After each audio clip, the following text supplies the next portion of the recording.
कि जितने भी ये संसार के कार्य हैं ये जंजाल स्वरूप हैं, लेकिन ये जंजाल स्वरूप तभी तक हैं जब तक इनको सेवा स्वरूप नहीं माना जाता। भगवत चिंतन अंदर से न होने के कारण संसार की कोई भी क्रिया आपको सुखी नहीं कर सकती। जो सुख मिलता भी है अगर क्षणिक किसी भी विषय में, तो वो चिंतन का सुख होता है। ऐसा नहीं कि उस विषय भोग में कोई सुख है। आप बताइए कि कोई नकली नोट में इतनी सामर्थ्य है कि कोई वस्तु हम उससे खरीद सकें? किसी नकली नोट में इतनी सामर्थ्य नहीं है कि हम उससे कोई भी लौकिक वस्तु खरीद सकें। इसी प्रकार इस किसी भी लौकिक क्रिया में इतनी सामर्थ्य नहीं है कि हमें आनंदित कर सके। आनंद हृदय में उदित हो ही नहीं सकता है। जो थोड़ा मोड़ा किसी को अनुभव भी आता है तो वो चिंतन का सुख होता है।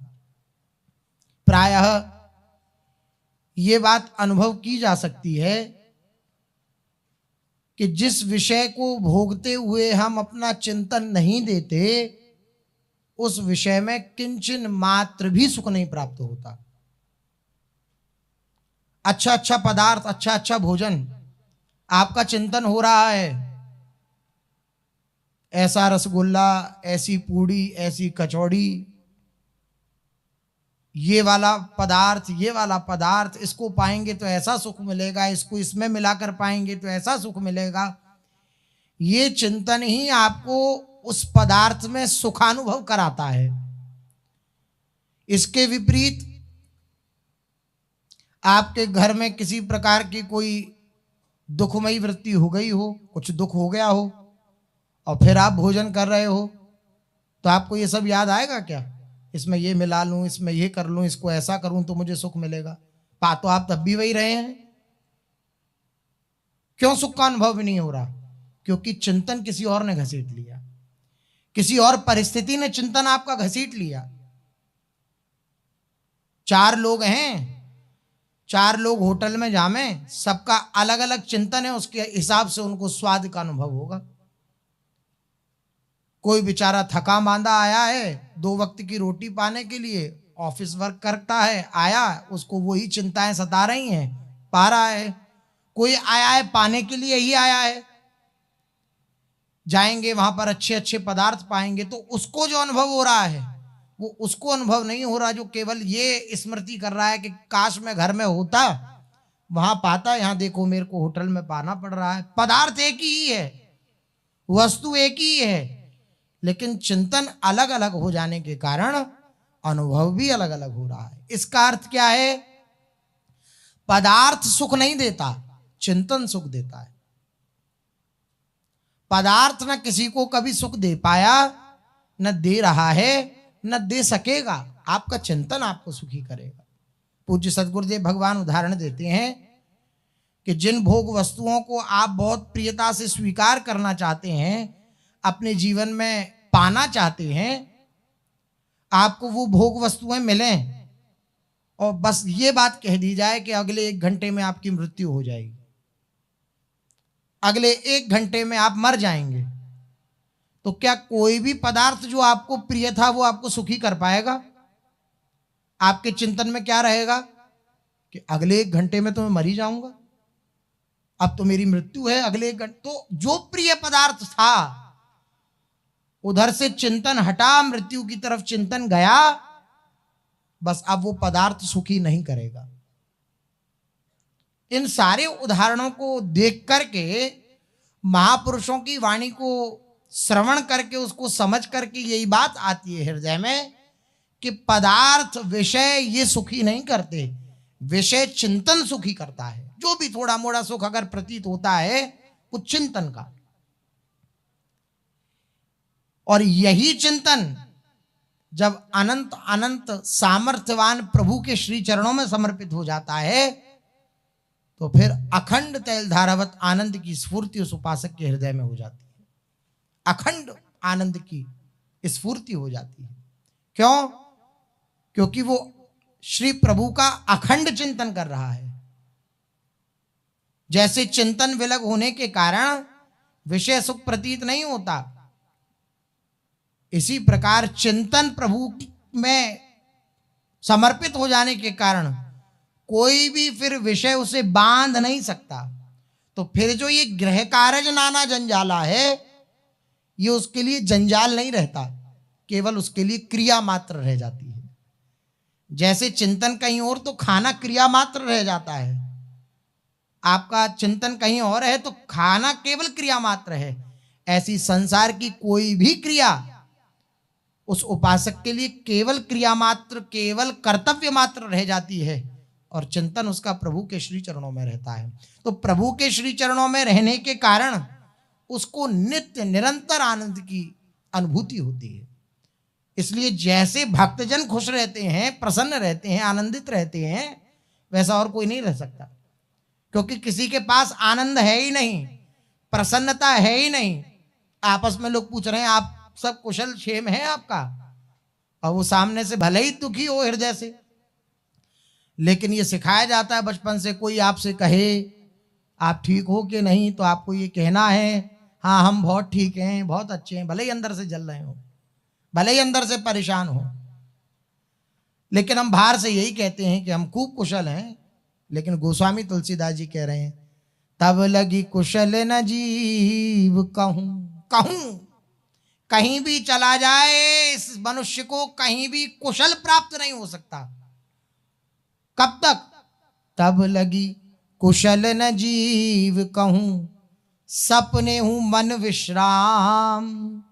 स्वप्न में भी विश्राम प्राप्त नहीं होगा। कब तक? जब लगी भजत न राम पद, शोक धाम तजी काम। ये जो शोकों का धाम काम है,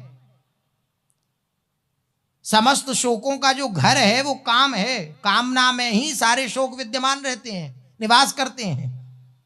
इच्छाओं में, हमारे अंदर बहुत सी इच्छाएं इसलिए हम दुखी रहते हैं, कामनाएं हैं इसलिए हम दुखी रहते हैं।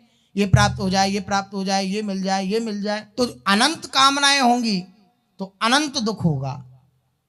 और कामनाएं समर्पित कर दी प्रभु के श्री चरणों में तो दुख समाप्त हो जाएगा, क्लेश समाप्त हो जाएगा, अशांति मिट जाएगी जीवन से। ऐसा नहीं हो रहा, ऐसा हो जाए, यही दुख का मूल है। ऐसा नहीं होना चाहिए था, ऐसा हो गया, यही दुख का मूल है। सुख का मूल क्या है? जैसा प्रभु चाहे वैसा हो, यही सुख का मूल है। तभी सुखी रह सकते हैं जैसे प्रभु की इच्छा में राजी रहें, प्रसन्न रहें, आनंदित रहें। तो प्रश्न कर रहे हैं एक साधक, क्या किया जाए कि सांसारिक कार्य और भगवत स्मरण दोनों कार्य हम एक संग करते रहें, एक संग होता रहे, इसके लिए क्या किया जाए?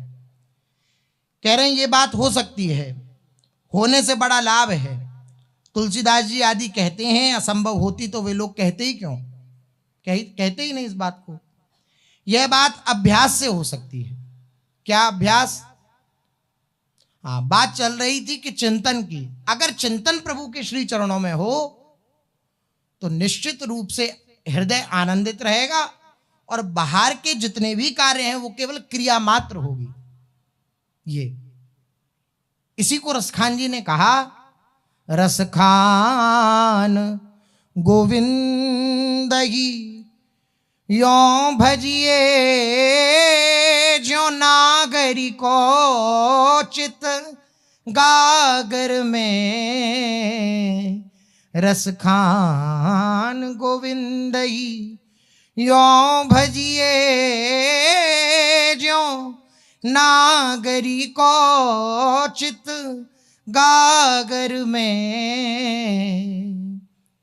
रसखान जी कहते हैं भगवान का भजन कैसे करना चाहिए, गोविंद का भजन कैसे करना चाहिए? बोले जो नागरी को चित गागर में। अब प्रश्न उठ सकता है कि हम क्रिया करें सांसारिक और चिंतन रखें भागवतिक, ये कैसे संभव है? असंभव है भाई। जो क्रिया करते हैं उसी में तो चिंतन होता है, लेकिन ये हमारा झूठ है।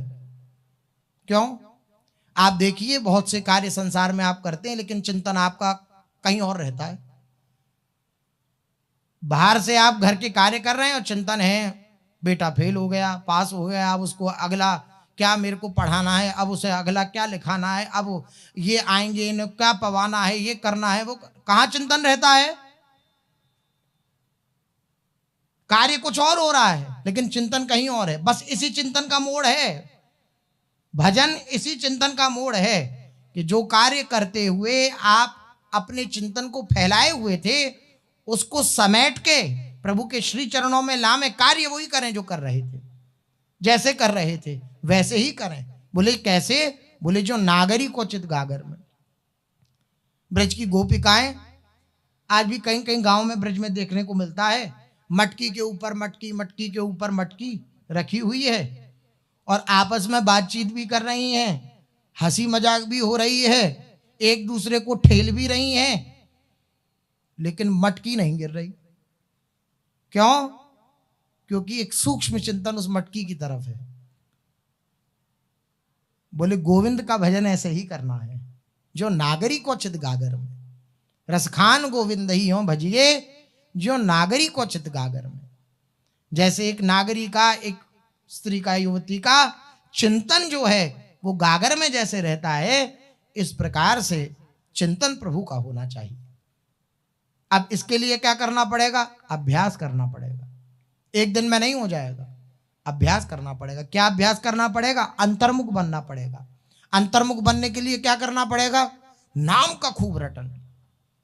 प्रारंभ इस बात का यहीं से होता है कि आप जितने भी कार्य कर रहे हैं उन समस्त सेवा कार्यों को करते हुए आपकी जिह्वाग्र पर नाम विराजमान होना चाहिए। राधा राधा राधा राधा राधा, जो भी नाम प्रिय हो, भगवान नाम, सब नाम एक समान है। सब नाम में ऐसा नहीं कि किसी में ज्यादा शक्ति किसी में कम शक्ति, नहीं, सब भगवत नामों में समान शक्ति विराजमान है। तो जो भी भगवान का नाम प्रिय हो वो किसी एक नाम का आश्रय लेकर, ऐसा नहीं कभी कुछ, एक नाम का आश्रय लेकर के और फिर उसको जिह्वाग्र पर विराजमान रखे। ऑफिस जा रहे हैं तो राधा राधा राधा राधा रटते हुए जा रहे हैं, कोई कार्य किया, उस कार्य को किया, उस कार्य को करते ही जैसे ही अवकाश प्राप्त हुआ, जैसे ही समय मिला, तुरंत राधा राधा राधा राधा करने लग जाए। इस प्रकार से करना चाहिए। प्रायः साधक जनों के भी ये प्रश्न रहते हैं, भजन नहीं होता। तो देखिए पूज्य सदगुरुदेव भगवान कहते हैं कि भजन तो सिद्धों का होता है, साधक को करना पड़ता है। भजन होगा नहीं अपना, हमें भजन अभी करना पड़ेगा। धीरे धीरे वो स्थिति आएगी कि भजन होने लग जाएगा। लेकिन जब अभ्यास की बात आती है तो हम शिथिल पड़ जाते हैं। कितना समय ऐसा है जिसको हम हंसी मजाक प्रपंच में व्यतीत कर देते हैं, लेकिन ये स्मरण में नहीं आता कि अब समय है तो लाओ अपना नियम पूरा कर ले, जो गुरु आज्ञा है उसकी पूर्ति कर ले। कारण क्या है? भगवान की प्राप्ति का दृढ़ लक्ष्य नहीं है, भगवान की प्राप्ति की व्याकुलता नहीं है। अगर थोड़ी मोड़ी है भी तो उसको हम मन को ये सिखा करके या मन हमें सिखा करके ये बात, अरे सब हो जाएगा, श्री जी कृपा सब हो जाएगा, तुम जो कर रहे हो करते रहो, ये बात सिखा करके हमें और प्रमाद में डाल देता है। जिसके हृदय में ये बात आ जाती है ना, सब श्री जी की कृपा से हो जाएगा। आप सच मानिए, गुरुजनों के वचन है, उसका एक एक चित्त की वृत्ति श्री जी के श्री चरणों में लुंठन करती रहती है। एक एक वृत्ति से वो श्री जी का चिंतन करता रहता है। जिसके हृदय में ये बात आ गई कि मेरा सारा भार श्री जी के हाथ में है, मैं श्री जी के समर्पित हूं, तो समर्पण चित्त का लक्षण है। समर्पित हैं हम, उसका लक्षण है जिसके समर्पित हैं उसका स्मरण होना। अगर स्मृति नहीं हो रही है, स्मरण नहीं हो रहा है, तो आप केवल और केवल अपने आप को धोखे में डाल रहे हैं और कुछ नहीं कर रहे। अपने आप को धोखा दे रहे हैं, किसी का कुछ नहीं बिगाड़ रहे, सब आनंदित हैं, किसी का कुछ नहीं बिगड़ेगा, अपना बिगड़ जाएगा। यह अभ्यास करना आवश्यक है। इस अभ्यास का प्रारंभ कहां से होगा? जिह्वाग्र से भगवान नाम का उच्चारण। कोई भी कार्य करें, कोई भी कार्य प्रारंभ करें, किसी भी कार्य का मध्य हो और किसी भी कार्य का अंत हो, हम मध्य में, प्रारंभ में और अंत में राधा नाम का उच्चारण करें तो वो कार्य भी हमारे लिए भजन स्वरूप हो जाएगा। आप देखिए ऐसा करके, जब ऐसा अभ्यास बन जाएगा ना, तो आपके हृदय के आनंद को कोई नहीं मिटा सकता। धीरे धीरे ऐसा आनंद आने लगेगा कि आपके हृदय में अत्यंत उत्साह होगा। फिर सावधानी रखने की आवश्यकता है। क्या सावधानी रखने की आवश्यकता है? जब बहुत काल तक मौन रहकर निष्प्रपंच होकर भजन किया जाता है, निरंतर नाम का रटन किया जाता है, तो हृदय में फूलन आ जाती है अहंकार की। मैं इतना भजनानंदी हूं, मैंने इतना भजन किया। ये उसी के आती है जो अपने भजन को प्रभु के समर्पित नहीं करता। जो भजन को समर्पित करता रहता है उसके भजन में कभी बाधा नहीं आती। हमने राधा राधा किया, हमारे हृदय में साथ ही साथ ये बात चल रही है कि मैं अगर राधा राधा कह रहा हूं तो ये किशोरी जी की कृपा है, मेरी इसमें किंचन मात्र भी सामर्थ्य नहीं है। तो जब मेरी सामर्थ्य ही नहीं है तो न चलाने की सामर्थ्य है, न राधा नाम लेने की सामर्थ्य है। जो मैं ले भी रहा हूं तो श्री जी की करुणा है, वो लिपवा रही है तो मैं ले रहा हूं। ऐसे उपासक के जीवन में बाधा नहीं आएगी। लेकिन ये बात मुख से कहे, अंदर से ना माने। अंदर से इस बात को अगर ना माने कि ये श्री जी की करुणा से हो रहा है, तो फिर बाधा उत्पन्न हो जाती है। क्या बाधा उत्पन्न हो जाती है? यद्यपि वो बाधा पतन नहीं कराएगी, लेकिन कुछ समय के लिए भजन छोड़ा सकती है। किस लिए? ताकि आप रोएं, गिड़गिड़ाएं, तड़पें कि जिस सुख को मैं प्राप्त कर रहा था वो कहां गया। इसलिए प्रभु ये लीला करते हैं आपके अहंकार का नाश करने के लिए। थोड़े दिन में जब एकाकी होकर भजन किया जाता है ना, तो थोड़े दिन तो दैन्यता होती है, उसके पश्चात उस भजन के प्रभाव से मुच्छों पर ताव आ जाता है। क्यों आ जाता है? क्योंकि हृदय में कहीं ना कहीं बैठता है कि मैं निष्प्रपंच होकर, एकाकी होकर भजन कर रहा हूं। ये सब तो बेचारे हैं, ये सब तो अपना समय बर्बाद कर रहे हैं। ये मन में आती है। मैं कह रहा हूं कि निरंतर भजन की छोड़िए, 11 माला भी करते होंगे ना, तो हृदय में ये आती होगी कि देखो हम तो अपना नियम पूरा करते हैं, ये इधर उधर करता रहेगा लेकिन भजन नहीं करेगा। ये आती है हृदय में बात। जब हृदय में आती है तो उसके लिए एक सावधानी है।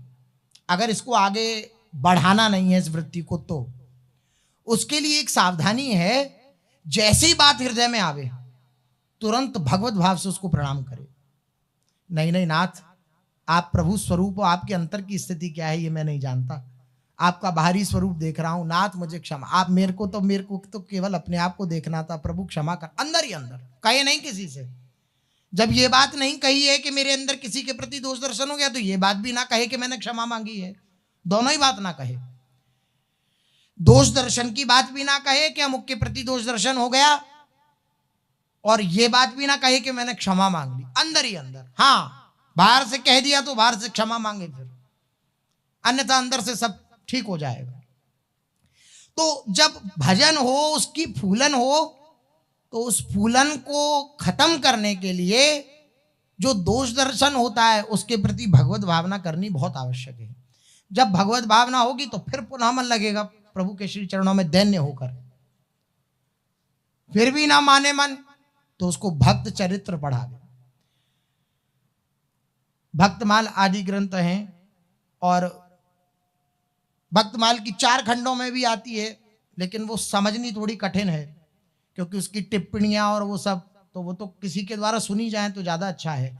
गीता प्रेस गोरखपुर से भक्तमाल ग्रंथ भी प्राप्त होता है, उसको ले ले। अपने ब्रजमंडल के भक्तजन हुए, उनके चरित्रों का वर्णन है ब्रज के भक्तों में, उसको ले ले। रसिक अनन्यमाल है, उसका पाठ करे, समझ करके पाठ करे, उसका अध्ययन करे। तो इससे क्या होगा, आपको समझ में आएगा कि भजन किस स्तर का होता है और मैं क्या हूं। तो दैन्यता आ जाएगी कि अभी तो जैसा महापुरुषों ने भजन किया वैसा मेरे से हो ही नहीं रहा। भजन में कभी भी अपने से नीचे स्तर के व्यक्ति को नहीं देखना चाहिए, ऊंचे स्तर को देखना चाहिए, तब तो भजन बढ़ता चला जाएगा। और अगर ये देखा कि मैं तो बहुत करता हूं, ये कुछ नहीं करता, तो फिर जहां हो वहीं बने रहोगे, ये बात रहती है। अपने से ऊंचे को देखे और दोषों में सबको अपने से नीचा देखे। अर्थात दोषों में सबसे ऊंचा मैं हूं, सब मेरे से अच्छे हैं। जो मन खोजा आपना तो मुझसे बुरा ना कोई, ये सिद्ध सिद्धांत है। जो दोष आपके अंदर होगा वही दोष सामने के वाले के अंदर दिखेगा। अगर कोई भी दोष आपको दूसरे के अंदर दिखाई दे रहा है तो उसका कारण है मेरे अंदर वो दोष है। मैं अगर किसी से ईर्ष्या रखता हूं, किसी से डाह रखता हूं, किसी से की निंदा करता हूं, किसी दोष को भी लेकर, तो वो दोष मेरे अंदर जब भी तो मुझे दिखा। भाई, जिस वस्तु का मुझे ज्ञान नहीं है उस वस्तु के विषय में मैं जानूंगा कैसे? हलवा कैसे बनता है और कैसा होता है ये मैंने कभी न देखा हो, खूब कोई हलवा हलवा करता रहे तो मैं क्या जान पाऊंगा उस बात को? बस सुन पाऊंगा। इसी प्रकार किसी वस्तु के लिए, किसी दोष के लिए अगर कोई व्यक्ति बार बार कह रहा है या मेरे अंदर आ रहा है, इसका अर्थ है कि मैं उस वृत्ति को जानता हूं। सामने वाले के अंदर ईर्ष्या है, इसका अर्थ यह है कि मैं ईर्ष्या को जानता हूं कि कैसी होती है, तभी तो मैं सामने वाले के अंदर देख पाया। इसी प्रकार से जो दोष मेरे अंदर होता है वही मैं सामने वाले के अंदर देख पाता हूं। भजन को बढ़ाने के लिए, भजन को बचाने के लिए, भजन को पचाने के लिए ये बात बहुत आवश्यक है। निरंतर भजन हो, अपने सारे सेवा कार्य करें, जिह्वाग्र पर भगवान नाम हो। इस भगवान नाम का प्रताप होगा, आप अंतर्मुख होंगे। जब आप अंतर्मुख होंगे तो अंतर का चिंतन प्रारंभ होगा। जब अंतर का चिंतन प्रारंभ होगा तो हृदय में फूलन होगी। उस फूलन को मिटाने के लिए भगवत भाव, उस फूलन को मिटाने के लिए अपने अंदर नीचता का भाव लाना कि मैं सबसे नीच हूं, सबसे अधम हूं, इस भाव को लाना, तो भजन बढ़ता चला जाएगा और वो हमें प्रियालाल की दिव्य सन्निधि का अनुभव करा देगा। चलते हैं, महाप्रभु श्री चैतन्य देव जी का चरित्र अपने लोग कथन श्रवण कर रहे हैं। श्री महाप्रभु जी के चरित्र में श्री नित्यानंद प्रभु जी की बात आई, जिसमें श्री नित्यानंद प्रभु पानीहाटी में विराजमान है और पानीहाटी में आकर दूसरी बार पानीहाटी में आए हैं श्री रघुनाथ दास गोस्वामी जी, जो कि श्री महाप्रभु जी का कई बार दर्शन कर चुके हैं और महाप्रभु जी की चरण सन्निधि उनको प्राप्त हो ऐसी उनके हृदय में लालसा है। पानीहाटी में आए श्री नित्यानंद प्रभु, तो रघुनाथ दास जी ने जब सुना कि पानीहाटी में श्री नित्यानंद प्रभु आए हैं तो उनके हृदय में बात आई कि मैं दर्शन करूं, लेकिन उनके माता पिता का बड़ा राग था उनके प्रति, कल अपने लोग श्रवण कर चुके हैं। तो पिताजी बड़े धनाढ्य थे, तो उन्होंने श्री रघुनाथ दास जी के संग सेनापति भेज दिए कि आप जाओ तो सही लेकिन इनके साथ जाओ, क्योंकि इन्हें संशय था कि ये गया नहीं आया वापस, तो फिर इसी डर के मारे कि वैराग्य की भावना है तो उनका विवाह करा दिया गया जबरदस्ती। लेकिन फिर भी उनकी वैराग्य भावना कम नहीं हुई, कमजोर नहीं हुई, तो वो डरते रहते कि कहीं ये जाए और फिर न लौटे। तो उन्होंने जितने भी सेना आदि के जो लोग थे थोड़े वो उसके साथ भेज दिए। श्री नित्यानंद प्रभु के निकट गए, दंडवत प्रणाम किया। नित्यानंद प्रभु ने चोर कहकर संबोधित किया रघुनाथ दास जी को। अरे चोर, आओ आओ, तुम्हारी चोरी का दंड प्राप्त होगा, तुम्हें दंड भुगतना पड़ेगा। क्या चोरी? तुम सीधे 2 बार गौर दर्शनों के लिए गए, गौर सन्निधि के लिए गए, लेकिन तुम्हें वे सन्निधि प्राप्त नहीं हुई।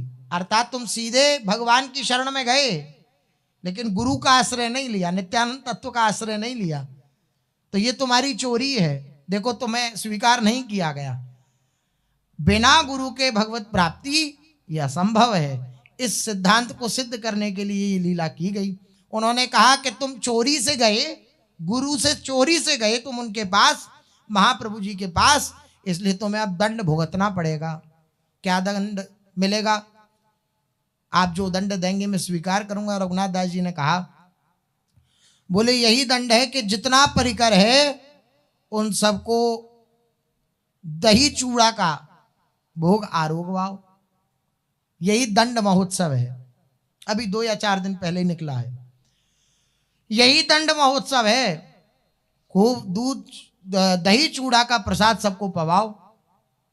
तो खूब जो है दही मंगवाया गया और चूड़ा पोहा मंगवाया गया और उसमें केला और अनेक प्रकार के फल आदि मिश्रित करके और खांड आदि मिश्रित करके और उसको सुंदर बना करके भोग लगाया गया, सबको पवाया गया।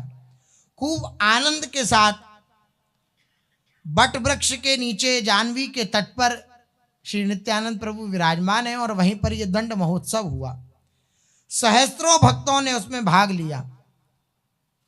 ऐसा वर्णन आता है कि उस दंड महोत्सव में श्री नित्यानंद प्रभु के आह्वान पर साक्षात सशरीर श्रीमद चैतन्य महाप्रभु जी आविर्भूत हो गए, वहां प्रकट हो गए।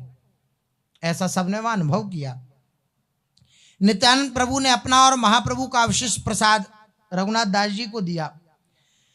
महोत्सव के पश्चात रघुनाथ दास जी ने हाथ जोड़कर नेत्रों से अश्रु टपकाते हुए नित्यानंद प्रभु से कहा, आंखों में आंसू भरकर, प्रभु मैं जीवाधम विषयी कीट हूं। देखिए कैसी जो भजन करने वाले जीव हैं, जो भजन करने वाले उपासक जन हैं, महापुरुष जन हैं, उनकी क्या शैली होती है वचनों की, ये देखना चाहिए। महापुरुषों के चरित्रों में यही बात सीखने की होती है। वो कैसे चलते हैं, कैसे उठते हैं, कैसे बैठते हैं, कैसे खाते हैं, कैसे पीते हैं, कैसे उनकी चिंतनीय स्थिति होती है। ये सब बातें महापुरुषों के चरित्रों से मिलती हैं। उन्हीं सब बातों को अपना पथ बनाकर, अपना मार्ग बनाकर उपासक चलता है। महाजने ये न कथा सपन था, महापुरुष जन जिस पंथ से, जिस रास्ते से चले हों, वही पीछे आने वालों के लिए रास्ता बन जाता है। नित्यानंद प्रभु से वार्ता करते हुए श्री रघुनाथ दास जी बोले कि मैं तो जीवाधम हूं, विषयी कीट हूं, विषय का कीड़ा हूं। वामन होते हुए चांद पकड़ने की आशा मेरे मन में है। वामन भगवान की बात नहीं हो रही है। हाँ, वामन माने बौना भी कहा जाता है। वामन बौना, बोले जैसे कोई बौना व्यक्ति और चांद को पकड़ना चाहे, ऐसी ही आशा मेरे हृदय में है। रघुनाथ दास जी ने कहा, चैतन्य चरण का आश्रय पाने के लिए मैं उद्विग्न हूं। चैतन्य चरण क्या है? चंद्रमा के सदृश हैं। और मैं कैसा हूं? बौना हूं।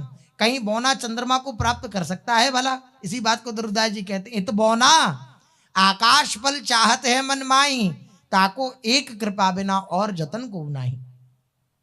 आपकी कृपा के बिना चैतन्य चरण की प्राप्ति संभव नहीं है। जब तक आप कृपा नहीं करेंगे हे नित्यानंद प्रभु, तब तक चैतन्य चरणों की प्रीति, चैतन्य महाप्रभु की प्राप्ति मुझे नहीं हो सकती। मेरे मस्तक पर आप चरण रख दीजिए और चरण रखकर आशीर्वाद दीजिए, जिससे मैं निर्विघ्न चैतन्य चरण प्राप्त कर सकूं, कोई विघ्न ना आए श्री महाप्रभु जी की प्राप्ति में। कहते कहते वे निताई चांद के चरणों में लेट गए और उच्च स्वर से रुदन करने लगे। ये व्याकुलता कोई भक्त ही जानता है। निताई चांद ने स्नेह पूर्वक हृदय से लगा करके रघुनाथ दास जी से कहा, रघुनाथ मैं हृदय से आशीर्वाद देता हूं, बनावटी नहीं। यद्यपि महापुरुष जन झूठे में भी कहते तो वो बात पकड़ लेनी चाहिए। यद्यपि वो झूठ नहीं बोलते, सत्य संकल्प हैं, क्योंकि सत्य संकल्प प्रभु के श्री चरणों के आश्रित हैं। वो झूठे में भी झूठ नहीं बोलते। आपको ये भी लगे कि कह रहे हैं ऐसे ही, तो ऐसे ही हंसी में कह रहे हैं, तो हंसी में मत मानिए, उस बात को पकड़ लीजिए। हंसी में भी कह दिया उन्होंने, हाँ ठीक है, हम तुमसे बहुत प्यार करते हैं, बस पकड़ ली वो बात। जीवन में कितना भी क्लेश आए, कितनी भी प्रतिकूलता आए, कितनी भी विपरीतता आए, दिमाग में यही बात घूमती रहे। क्या होता है, अनुकूलता प्रतिकूलता के प्रति महत्व होने के कारण ये बात विस्मृत हो जाती है। थोड़े ही दिनों में ये बात विस्मृत हो जाती है। नहीं, विस्मृत नहीं होनी चाहिए। वो कल को कहें तू बहुत नीच, तू बहुत पापी, तू बहुत अधम, तब भी यही बात हृदय में स्मरण कर रही है, नहीं आपने कहा था, मैंने नहीं कहा था। आपने कहा था मैं आपसे बहुत प्यार करता हूं, आपने कहा था गुरुदेव, तो मैं आपकी उस बात का स्मरण करूंगा। बोले ये भी तो मैं ही कह रहा हूं। हाँ, ये आपके हृदय की भावना है, आप प्यार करो, आप दुत्कार करो, लेकिन ये मेरी भावना है, मैं प्यारी प्यार स्वीकार करूंगा, दुत्कार को भी स्वीकार करूंगा, लेकिन इस भावना से स्वीकार नहीं करूंगा कि ये मुझसे नाराज हैं, कि मुझसे क्रोधित हैं। नहीं नहीं, मैं इसी बात को स्वीकार करूंगा कि ये भी आपका प्यार है। जब आपने कह दिया कि मैं आपसे प्यार करता हूं, तो ये आपकी विपरीतमयी लीला भी, ये भी आपका प्यार है, ये भी आपका दुलार है। इसको भी मैं खूब आनंद से पीऊंगा, खूब आनंद से इसका उपभोग करूंगा, जो भी आप दो। हृदय से आशीर्वाद देता हूं, नित्यानंद प्रभु ने कह दिया। हृदय से कहता हूं, श्री चैतन्य के चरण कमलों का आश्रय तुम्हें शीघ्र प्राप्त होगा। हृदय से कहता हूं, बस बात पकड़ ले, महापुरुषों की बात पकड़ ले। बस पूज्य महाराज जी कहते हैं बात को पकड़ लेना चाहिए। क्यों पकड़ लेना चाहिए? बोले वकालत में बात पकड़ी जाती है। अच्छा वकील किसे माना जाता है? जो किसी मतलब इतनी सूक्ष्म उसकी दृष्टि हो, उसकी बुद्धि की इतनी सूक्ष्म पैनी दृष्टि हो कि वो सामने वाले की बात को पकड़े। तुमने उस समय ऐसा कहा था, अगर ऐसा नहीं था तो ऐसा क्यों कहा? अगर ऐसा नहीं करना था तुम ऐसे क्यों गए थे, वहां क्यों बैठे थे? वहां बात को पकड़ना। बोले वकालत में बात को पकड़ा जाता है। तो जब प्रभु कहें नहीं तू बहुत नीच है, तू अधम है, तू पापी है, तुझे हम स्वीकार नहीं करेंगे, तो बस वही बात सुना दी जाएगी गुरुजनों के द्वारा कि हमने भाई इससे कहा है, हम तुमसे प्यार करते हैं, तो अब आपको स्वीकार करना ही पड़ेगा। तो प्रभु फिर इस बात को नहीं टाल सकते, भक्तजनों की बात को प्रभु टाल नहीं सकते हैं। तो वकालत से बात बनती है, बात पकड़ ले। मेरे गुरुदेव ने कहा है मुझे श्री जी मिलेंगी। अब त्रिभुवन के कोई भी बड़े से बड़े या छोटे से छोटे व्यक्ति महापुरुष आकर मुझसे कह दें तुझे श्री जी नहीं मिलेंगी, तो मैं इस बात को अस्वीकार करता हूं। किस बात के बल पर? अपने गुरुदेव के वचनों के बल पर। मेरे गुरुजी ने कहा है मुझे श्री जी मिलेंगी, तो किसी और की बात का कोई प्रमाण है क्या? किसी और की बात का कोई महत्व है क्या? कई बार ऐसा होता है, कई बार हम उपासक जनों के जीवन में ऐसा हो जाता है। किसी ने कुछ कह दिया कि तुमसे बहुत बड़ा अपराध बन गया, अब तुम कभी भगवत मार्ग में आगे नहीं बढ़ सकते, तुमसे ये बहुत बड़ा अपराध बन गया, अब तुम जो है कभी श्री जी को प्राप्त नहीं हो सकते। नहीं आना इस बहकावे में। तुम्हारी बात से हम भगवत मार्ग में थोड़ी आए हैं, अपने गुरुजनों की बात से भगवत मार्ग में आए हैं। तो उनकी बात का प्रमाण श्री जी के आगे है कि तुम्हारी बात का प्रमाण है? उनकी बात का है। हाँ, इस बात को धारण करके किसी से उद्दंडता नहीं करनी है, कोई भी अनधिकारी चेष्टा नहीं करनी है, लेकिन हृदय को शीतल बनाना है, हृदय को आनंदित करना है। नहीं, मेरे गुरुजी ने कहा है, बस रघुनाथ दास जी ने कहा कि आप स्वीकार करिए मुझे, आप मुझ पर कृपा करिए कि महाप्रभु जी मुझे स्वीकार कर लें।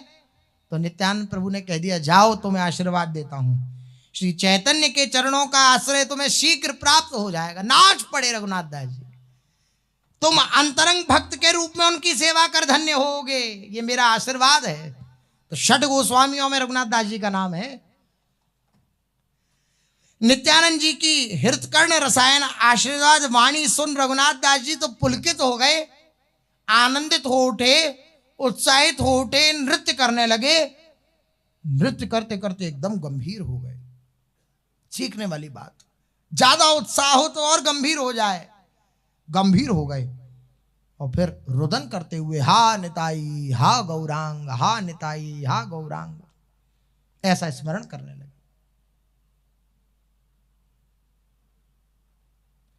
कहते कहते गौरांग निताई गौरांग निताई, इस बात को इन वाणी से, इन नामों का उच्चारण करते करते दीर्घ निश्वास छोड़ते हुए श्री रघुनाथ दास जी घर गए। उनकी वेशभूषा छिन्न भिन्न थी, बाल बिखरे हुए थे, नेत्रों की भंगी से लग रहा था कि वे बाह्य जगत से एकदम पीठ मोड़कर अंतर जगत के किसी गंभीरतम प्रकोष्ठ में प्रवेश कर गए हैं। देखिए, जब श्री जी की प्राप्ति की दृढ़ लालसा होती है ना, तो ये बात कानों में पड़ जाती है ना कि तुझे श्री जी मिलेंगी, तो ये अनुभव होता है। अभी प्राप्ति की लालसा नहीं है तो दिन रात कानों में पड़ती है बात, तुम्हें श्री जी मिलेंगी, तब भी असर नहीं होता।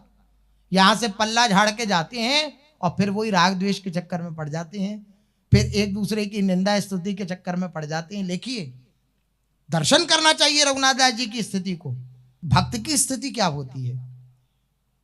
गंभीर हो गए, अंतर्मुख हो गए और हा गौरांग हा निताई हा गौरांग हा, नाम का स्मरण कर रहे हैं निरंतर। अब कुछ करना शेष नहीं है उनके लिए, ना कुछ करें तब भी बात बन गई उनकी, क्योंकि नित्यानंद प्रभु ने कह दिया, गुरु ने स्वीकार कर लिया। लेकिन फिर भी स्वीकार कर लिया उसका ये लक्षण है निरंतर स्मरण। घर पहुंचकर भीतर नहीं गए, घर में बाहर दुर्गा मंडप में एक कोने में रहने लगे, घर में प्रवेश नहीं किया।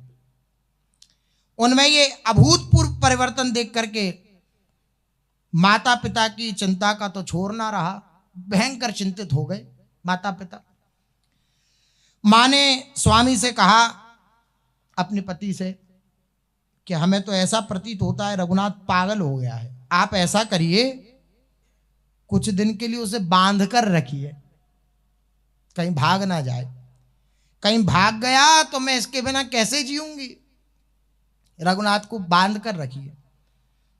तो रघुनाथ दास जी के पिताजी ने उत्तर दिया कि जिसे इंद्र सम वैभव, अप्सरा सम पत्नी, क्योंकि इतनी धनी मानी है तो पत्नी बहुत सुंदर आई, तो कह रहे हैं कि इंद्र सम वैभव, जिस रघुनाथ को इंद्र समान, इंद्र के समान वैभव और अप्सरा के समान पत्नी नहीं बांध सके, उसे हम कौन से बंधन में बांध सकते हैं। देखिए, गुरु की कृपा हुई तो परिवर्तन हो गया, माता पिता के चित्त का भी परिवर्तन हो रहा है। दोनों में से एक मान जाए तो बात बनी जाती है। पिताजी ने कहा, आप कहते हो इसे रस्सी से बांध दें, इसको वैभव नहीं बांध पाया, पत्नी नहीं बांध पाई, तो इसको ये रस्सी क्या बांध पाएगी। हम कौन से बंधन से, ऐसे बंधन से इसे बांधने के न जाए। वह क्या साधारण पागल है जो उसे बांधे? तुम जानती नहीं हो वे अवधूत निताई का संग कर रहे हैं। मुझे तो ये प्रतीत होता है रघुनाथ दास कभी घर में नहीं रहेगा। पिताजी ने ये बात कह दी। फिर भी रघुनाथ जी के पीछे पहले से ही लगे पहरेदारों की संख्या बढ़ाकर पहरे की व्यवस्था की गई, कड़ी कर दी गई, और रघुनाथ जी जहां कहीं जाते प्रच्छन्न प्रहरी उनके साथ रहते। प्रच्छन्न प्रहरी अर्थात साधारण वेशभूषा में, पहरेदार की वेशभूषा नहीं, साधारण वेशभूषा में, उन्हें पता ना लगे कि ये पहरेदार हैं, लेकिन रहते उनके साथ प्रच्छन्न वेश में। ऐसी दशा में उनके व्यूह को भेद कर भाग निकलना उनके लिए असंभव था रघुनाथ दास जी। लेकिन रघुनाथ दास जी जानते थे कि प्रच्छन्न वेश में है, लेकिन है पहरेदारी। पर नित्यानंद प्रभु के आशीर्वाद के फलस्वरूप एक रात ऐसी आई कि इन्हें भागने का सुयोग प्राप्त हो गया, अवसर मिल गया। ये सब चरित्र जिनके हृदय में तीव्र अभिलाषा है, तीव्र लालसा है, उनके लिए हैं। जब तक ऐसी तीव्र पिपासा, तीव्र वैराग्य ना हो, तब तक इस प्रकार का कोई कदम नहीं उठाना चाहिए। नित्यानंद प्रभु के आशीर्वाद के फलस्वरूप एक दिन रात में उन्हें भागने का सुयोग मिल गया। उन्होंने राजपथ को छोड़ वन पथ का अनुसरण किया, वनवासी हो गए। जितने भी मार्ग बने हुए थे राजा के द्वारा, उस मार्ग से नहीं गए। जो वन के मार्ग थे वन में जाने के, उस मार्ग से गए। उन्होंने राजपथ को छोड़ दिया और वन पथ का अनुसरण किया। वन के कांटे, कंकड़, सांप, बिच्छू, शेर, चीते और नर घातक दस्युओं का भय न कर, बस चैतन्य प्रेम मजरा में छके चैतन्य चरणों का ध्यान करते हुए 18 दिन का रास्ता 12 दिन में तय करके नीलांचल पहुंच गए। कैसी तीव्र लालसा! 18 दिन का रास्ता और 12 दिन में पैदल चलकर नीलांचल पहुंच गए। रघुनाथ जी को देख करके महाप्रभु के मुख पर छा गई प्रसन्नता की मधुर दीप्ति। प्रसन्न हो पड़े महाप्रभु जी। उन्होंने श्री रघुनाथ दास जी को उठाया और हृदय से लगा लिया। बड़ा अद्भुत चरित्र है रघुनाथ दास जी का। रघुनाथ जी के आनंद अश्रुओं ने महाप्रभु को और महाप्रभु के आनंद अश्रुओं ने रघुनाथ जी को अभिषिक्त किया। भक्त और भगवान का प्रेम मिलन देखकर भक्तगण भी आनंद अश्रु बहाने लगे। एक अभूतपूर्व आनंद अश्रु महोत्सव की सृष्टि हो गई। नित्यानंद जी के आशीर्वाद से रघुनाथ दास कालांतर में महाप्रभु के पार्षद में उनके अंतरंग सेवक और वृंदावन के प्रसिद्ध 6 गौड़ीय गोस्वामियों में इधर श्री नित्यानंद प्रभु नाना स्थानों में भ्रमण करते करते अब अंबिका कालाना में महाप्रभु के प्रिय भक्त गौरीदास पंडित के बड़े भाई सूर्यदास पंडित के घर में श्री नित्यानंद प्रभु पहुंचे। भगवान नाम का प्रचार करते हुए अंबिका कालना में सूर्यदास पंडित के घर। सूर्यदास तत्कालीन राज्य सरकार के एक विशिष्ट कर्मचारी थे, बुद्धिमान थे, आचारवान थे, भक्तिमान थे। ये तीनों बात एक जगह मिलना कठिन होता है। जो बुद्धिमान होता है वो आचारवान हो तब भी संभव है, लेकिन भक्तिमान हो ये बिना विवेक प्रधान हुए नहीं हो सकता। विवेक कहाँ से मिलता है? सत्संग। तो सत्संग की बिना हुए कोई बुद्धिमान हो, आचारवान हो, तब भी भक्तिमान हो ये जरूरी नहीं है। लेकिन ये बुद्धिमान भी थे, आचारवान भी थे और भक्तिमान भी थे। बड़ी ख्याति थी इनकी। वसुधा और जाह्नवी नामक इनकी परम सुंदरी सुलक्षणा दो कन्याएं थी इनकी, श्री सूर्यदास जी की, सूर्यदास पंडित की, वसुधा और जाह्नवी। दोनों विवाह योग्य थीं। उन्हें देख नित्यानंद प्रभु को महाप्रभु जी की आज्ञा का स्मरण हो आया। उन जब युवतियों को देखा तो महाप्रभु जी की आज्ञा का स्मरण श्री नित्यानंद प्रभु को हो आया। ये स्वाभाविक था, क्योंकि गौर गणोद्देश दीपिका के अनुसार द्वापर युग की बलराम जी की जो पत्नी है श्री रेवती जी और श्री वारुणी जी, ये दो पत्नियों का वर्णन आता है। इस युग में वसुधा और जाह्नवी के रूप में अवतीर्ण हुई है, क्योंकि नित्यानंद प्रभु को बलराम जी का स्वरूप माना जाता है, शेष जी का स्वरूप माना जाता है। तो बलराम जी की दो पत्नियां वारुणी और रेवती, ऐसा इसमें लिखा है। तो यहां पर भी ये वसुधा और जाह्नवी, इन्हीं से विवाह श्री नित्यानंद प्रभु का होगा। नित्यानंद जी ने सूर्यदास पंडित से ज्येष्ठ कन्या वसुधा के साथ अपने विवाह की इच्छा प्रकट करी। सूर्यदास जी के लिए इससे अधिक गौरव की क्या बात हो सकती है कि महाप्रभु जी के निज जन, उनके हृदय श्री नित्यानंद प्रभु उनका अभिन्न रूप, और उनसे विवाह हो उनकी पुत्री का, तो इससे अच्छी बात क्या हो सकती है। यह सुन उनके आनंद की सीमा नहीं रही, पर दूसरे क्षणों ने विषाद ने घेर लिया। वे सोचने लगे कि नित्यानंद जाति वर्ण तो मानते नहीं, जहां तहां आहार विहार करते डोलते फिरते हैं, क्योंकि नित्यानंद प्रभु के लिए प्रचलित हो गया था ना कि ये अवधूत कोटि के हैं, और उस समय इन सब बातों की बहुत मान्यता थी। तो उन्होंने विचार किया कि ये कहीं भी आहार विहार कर लेते हैं, यदि वसुधा का विवाह उनके साथ कर दूं तो समाज के लोग क्या कहेंगे। समाज का भय आ गया। उन्होंने विवश होकर नित्यानंद जी से कहा कि प्रभु, आपने मेरी कन्या का पाणी ग्रहण करने की इच्छा प्रकट करी, ये मेरे लिए बड़े सौभाग्य का विषय है, पर मेरी विवशता यह है कि आप जाति वर्ण मानते नहीं, और मैं एक नैष्ठिक ब्राह्मण हूं। ब्राह्मण की जितनी भी जो भी योग्यता होती है और जो भी उसका धर्म है उसका पालन मैं करता हूं। आपको अपनी कन्या कैसे दे सकता हूं, आप मुझे क्षमा करें। नित्यानंद जी ने फिर कुछ नहीं कहा। वे गए और जाकर के गंगा जी के तट पर विराजमान हो गए।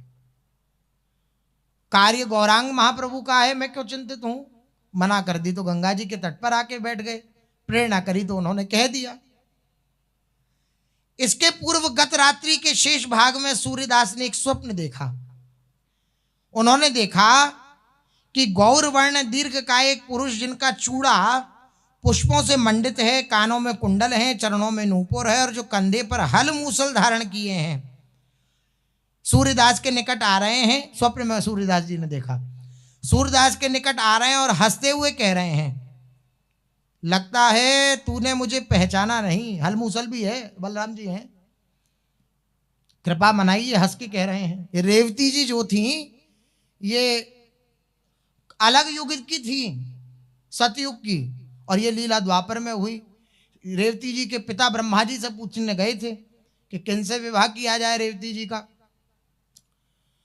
अब वहां पे नृत्य हो रहा था, और नृत्य हो रहा था तो वो थोड़ा बहुत समय लगा ब्रह्मा जी से मिलने में। तो ब्रह्मा जी से जाकर रेवती जी के पिताजी ने कहा कि हम चाहते हैं कि कोई सुयोग्य वर प्राप्त हो जाए मेरी पुत्री को, तो आप ही बताइए। ब्रह्मा जी बोले तुमने कोई देखा है? बोले हाँ, हमने इस राजा का पुत्र देखा है, इस राजा का पुत्र देखा है। ब्रह्मा जी बोले किस राजा का पुत्र देखा? बोले इसका। बोले उसकी तो पीढ़ियां की पीढ़ियां की पीढ़ियां नष्ट हो गई। बोले कैसे? बोले मनुष्य लोक के समय और ब्रह्मलोक का समय में बहुत अंतर है। ब्रह्मलोक में कमल की पंखुड़ी में एक छेद किया जाए इतने में यहाँ 1 वर्ष हो जाता है, मनुष्य लोक में। इस हिसाब से आप वहां तो नृत्य देखा, फिर ब्रह्मा जी से मिले, तो यहाँ तो कितनी बार प्रलय हो गया, कितनी बार छोटे छोटे प्रलय भी होते हैं ना, फिर महाप्रलय होता है, तो कितनी बार प्रलय हो गया यहाँ तो। बोले फिर क्या किया जाए? बोले ऐसा करो, भगवान श्री कृष्ण के बड़े भ्राता स्वयं शेष भगवान बलराम जी के रूप में अवतरित हुए हैं, बड़े भ्राता के रूप में श्री कृष्ण चंद्र जी के, उनसे जाकर के अपनी पुत्री का विवाह कर दो। आए, अब रेवती जी सतयुग की और बलराम जी द्वापर के, तो रेवती जी की लंबाई बहुत, लेकर के आए रेवती जी को, बलराम जी से कहा ये आपको समर्पित करना चाहते हैं। तो बलराम जी ऐसे देख रहे हैं रेवती जी को, इतनी लंबी। तो उनके पिता बोले कि हाँ, वो पूरा उन्होंने वृत्तांत सुनाया, आप क्या करें, आप नहीं करेंगे क्या विवाह इतनी लंबे? तो वो हल मूसल जो है वो हल कंधे पे धरा रेवती जी के, और जैसे ही ऐसे तो रेवती जी समान कद काठी की हो गई श्री रेवती जी, और फिर विवाह हुआ। तो बलराम जी कृपा मनाइए कि हंस के बात कर रहे हैं, हंस के बोले लगता है तूने मुझे पहचाना नहीं, देखियो मैं तेरी कन्या से विवाह करूंगा। बलराम जी ने सूर्यदास जी की स्वप्न में ये बात कही। इतना कहे हुए अंतर्ध्यान हो गए। नित्यानंद जी के आगमन पर स्वप्न तो सार्थक सिद्ध हुआ, पर वे सोचने लगे सूर्यदास क्या सचमुच नित्यानंद मेरे जमाता होंगे? अच्छा ये नहीं पता इन सूर्यदास जी को कि बलराम जी ने जिस बात को कहा वो नित्यानंद प्रभु ही हैं, तो इसलिए ये तैयार नहीं हुए। क्या समाज के लोग इससे सहमत होंगे? ये सोचते सोचते वे घर के भीतर गए और स्वजनों से स्वप्न के वृत्तांत के साथ नित्यानंद जी के आगमन की सारी बात कह सुनाई। अब जब घर वालों से कही तो बात वसुधा जी ने भी सुनी, जो बड़ी पुत्री हैं इनकी। जब ये बात उन्होंने सुनी तो क्या कहा, सो शेष चर्चा आगे। श्री राधा वल्लभ लाल की